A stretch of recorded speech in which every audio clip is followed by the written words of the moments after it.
Hey everybody, welcome back to my final Q&A. This is of course part 4 of my final Q&A. We ended part 3 yesterday with Music Slayer HQ's questions, and his last question he asked that ended part 3 yesterday was my personal favorite question out of all the questions asked. Don't get me wrong guys, I love all of your questions, but his question, his last one that ended part 3 yesterday, was my personal favorite. Of course, you guys know we're going from first to last, so we're going to continue today. We're starting off part 4 with Christian Ferrer. I'm probably mispronouncing your last name wrong, so I'm sorry about that. I'm just going to call you Christian for the remainder of answering your questions. So let's start off now with Christian's 3 questions, and we'll continue on with part 4. So your first question, Christian, was Pantera versus Lamb of God.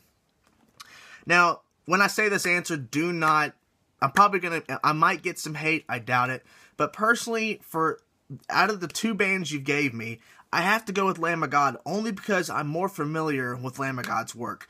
Lamb of God was one of the first bands that my friends introduced me to when I was first getting back into metal, and I really loved their older stuff, their 2005, 2007 stuff, and then their later releases, like the more recent stuff, I've really gotten into as well. I like Pantera. I like that band. In part 3, I said that Pantera is a good band, and I do like them. I just don't consider them to be one of the best bands ever, but understand, I like Pantera, they are a good band, but for me personally, if you put me verses together, which one do I pick? It has to be Lamb of God because I'm more familiar with their content. Your second question is, which friend, partner, relative has influenced you most musically speaking? Well, it would have to be, I'm not gonna name his name because I don't like naming actual people's names unless they make it public. But it was a good friend of mine who basically introduced me to System of a Down and really gave me a lot more stuff than just like 1 or 2 songs you hear on the radio. He gave me a bunch of stuff to listen to, and he basically introduced me to some more heavier stuff like Cannibal Corpse, and he introduced me to other bands that I didn't know about at the time. He was giving me CDs left and right of just stuff that he likes. I mean, just anything that he was listening to, he would put on these burned CDs and just hand them to me. And even to today, there's some bands that he gave to me, like, hey, check this out, check this out, check this out. I don't know what the bands are. He doesn't even remember himself because it's been so long ago. But he was definitely someone who gave me a lot of good advice on how to look up bands, do this, this, and this, and look at this band over here, check out this band, and when you find these bands, you can start looking up over here and here and here to find more bands. And so he gave me some good advice to go to when I went home to look up these bands and try to discover new stuff. So I got to give him a lot of credit. I'm sorry I didn't mention his name, but it's not a public thing because he is of course a personal friend of mine, so I'm not going to publicly state his name. But he definitely was that person. Number 3, greatest disappointment in your life. Well, greatest disappointment, I mean, it's personal, but it was basically my relationship with some friends and relationship with a family member. I'm not going to disclose a bunch of information. I've said it before that me and my dad have a lot of issues, but that was my greatest disappointment, that, you know, all of that stuff between me and my dad had to happen. Of course, I'm not going to get into it because it's personal stuff, but that whole situation, and lesser known stuff below that would have to be me and personal friends having disagreements, and, you know, hopefully down the road we can fix things, but more likely maybe not. But that was definitely my biggest disappointment. So thank you, Christian, for the questions. Disturbed Shadow, we're going to continue on to you.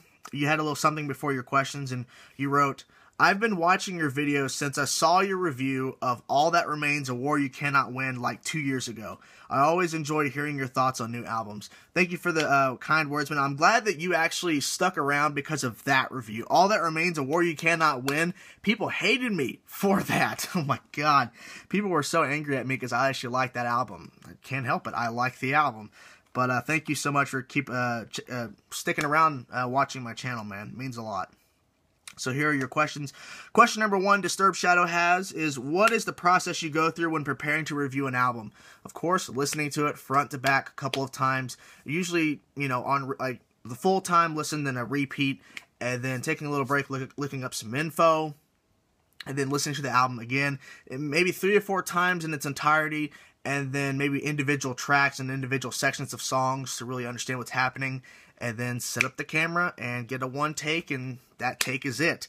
But yeah, it's definitely, I have to listen to the album more than once, of course, and also try to look up information about if there's been band member changes, and basically if there was some, if it's a concept album, what thoughts went into this album, is it different than their past releases?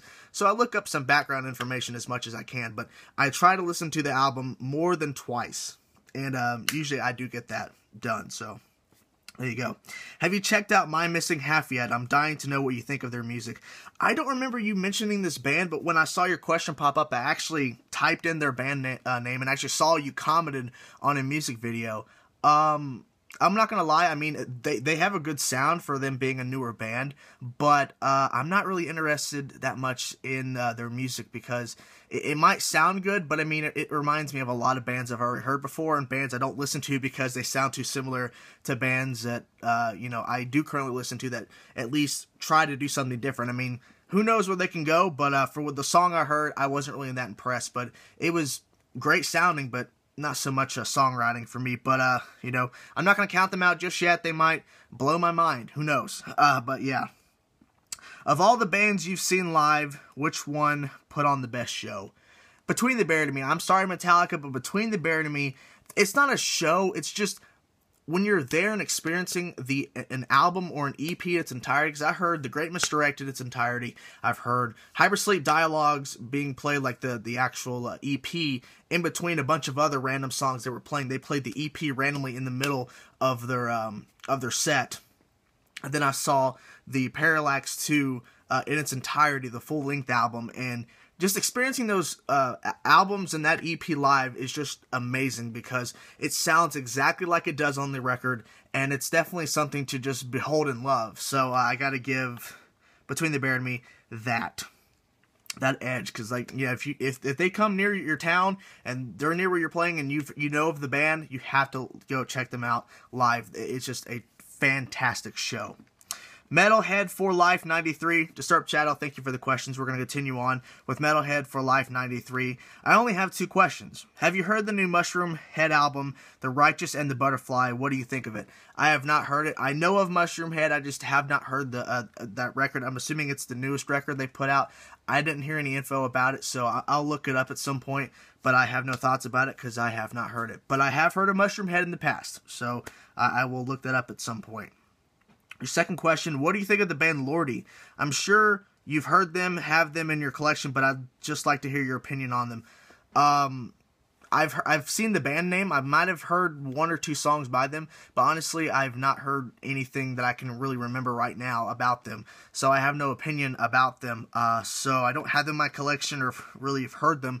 I just can't remember because I've seen the band name. I've just not really looked it up. Because for me, it's like, you know, there's bands that I've seen named constantly, but I just don't ever think about going to check them out because I have a huge collection already, and I'm still discovering stuff on my own, you know, by myself. But when bands are brought up in live streams and conversations, I remember them, but I just forget to look them up because it just happens. I don't know what to tell you. But I will look them up. I will look them up because you mentioned it in this video. So continue on. Thank you, Metalhead, for the questions. Max King, favorite of the big 4 and least favorite. Favorite of the big 4, of course, Metallica. Least favorite? I'm going to have to give the least favorite to Anthrax.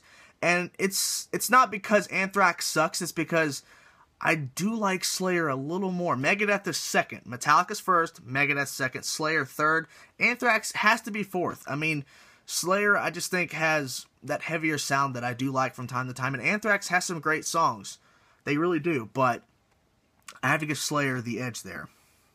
Okay, so we're going to continue on here. Thanks, Max, for the question.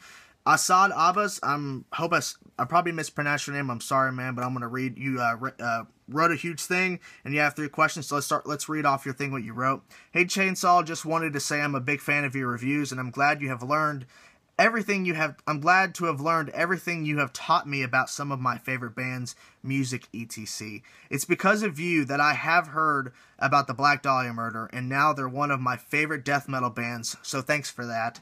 It's going to be sad to see your metal reviews gone, but I wish you the best of luck in the future. Here are my 3 questions. Thank you so much for the kind words, man. I'm glad that I introduced you to the Black Dahlia murder, but it was definitely, that band is tremendous, and I love talking about them because they're just fantastic. But thank you so much for the kind words again, and I'm glad that you learned something. I mean, I learn stuff every day from doing this stuff, so it's cool to see other people do too. Okay, your first question is, I understand that there was a YouTuber named Maiden Slave, and I think you might have heard of him. Oh, I have heard of him, trust me. If you've seen the past of parts, you'll understand I've had a past with him. And I know that his review, Maiden Slave's review, continuing with your question, Maiden Slave's review of The Final Frontier, he greatly disliked the album, while Cover Killer Nation thought it was pretty good. I just wanted to know, have you seen the Cover Killers and Maiden Slave's review of that album, and did they influence your opinion on The Final Frontier?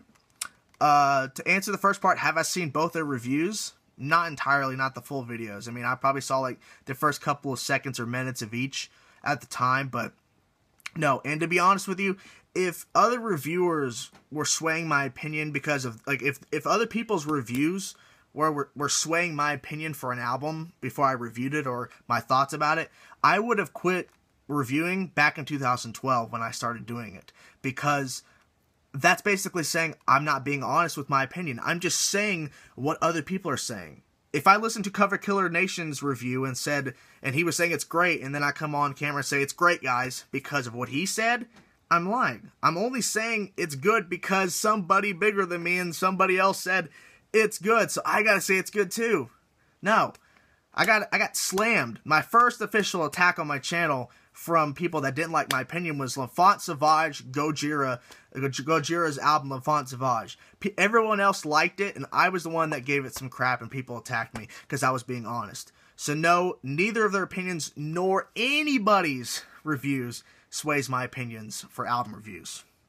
So there's your answer for that one. Thank you for that. That's a very good question, but no, I am being honest, and it's my opinion. I do not sway for other people's opinions. Does not happen. Your second question. I know that you're also excited for the new Star Wars film. You know it. Set next year, just as I am. So I wanted to know, what is your favorite, least favorite Star Wars film, plus your thoughts on Episode 3. My favorite and least favorite Star Wars film. My favorite Star Wars film has to be The Empire Strikes Back. My least favorite has to be The Phantom Menace, of course. My thoughts on Episode 3, Revenge of the Sith. Episode 3 is good. Out of the prequel trilogy, not including the original trilogy, the prequel trilogy, which is Phantom Menace, Attack of the Clones, and Revenge of the Sith. Revenge of the Sith is the best out of the three. It has that epic fight between Anakin and Obi-Wan. It's got some great dialogue, in my personal opinion. You know, Hayden Christensen, I think that's the guy's name who played Anakin. Still not a great actor, but still, it was the best out of the three, and we saw a lot of Yoda and Yoda fighting the Emperor, so that was really cool. But Episode 3 is a good film. It's the best out of the prequels, so give it that. Your last question. Lastly, what would you say is your album of the year? Agalok, the Serpent, and the Spear. Continue on here with Somalian Frost. I'll just call you Frost. You have 3 questions here. Thank you, Assad. I'm probably mispronouncing your name. Thanks for the questions. Somalian Frost, your questions are, number 1, do you prefer long albums with risk of filler tracks or shorter albums? So do I prefer long albums with a risk of filler songs or short albums? I prefer shorter albums if it's full of just epicness. If it's a long album, like you're saying, full of just filler, and it has 2 great songs out of like 12 tracks, I'm very disappointed. It just depends on the band, I think. It depends on what the band's writing technique is, if they write shorter songs or longer songs. Like Between the Buried and Me, they can come up with an 8-track album, and it would be fantastic, because they write very long songs that are beautiful and epic and crazy and hectic. Rather than like System of a Down, that writes a lot of songs because they write in short-length tracks. It just depends on the band, but for me, it's like, if I had to pick, I would rather pick a shorter album, because it gives less of a chance of a song sneaking in that could potentially not make it a perfect record, or make it not as a good record, because it has that one song that just kills it and just ruins it. So there you that. How many listens of an album does it take for you to get a grasp? usually about 2 or 3. Usually it's the third time. If it's a very complex album, then definitely 3 times. But sometimes 2 listens can get me a good grasp of what's happening. But 1 listen does not do it. If anyone says, I get a grasp of an album after 1 listen, then they're not really listening, in my personal opinion, to what exactly everything that's going on in a record. That's just how I see it. But yes, 2 or 3 listens, depending on how complex and how crazy the music is. Number 3, American metal, both South and North American plus Canada versus European metal. I have no answer for this because honestly, I couldn't tell you what's American metal and what's European metal. All I know is I love metal, so I can't really pick because honestly, a lot of the bands I listen to, I couldn't tell you where they're from unless they're a really popular band that I like, a really more popular band to me that I love them so much I listen to them all the time. That's different, but to pick American metal or European metal, I got nothing. I really don't.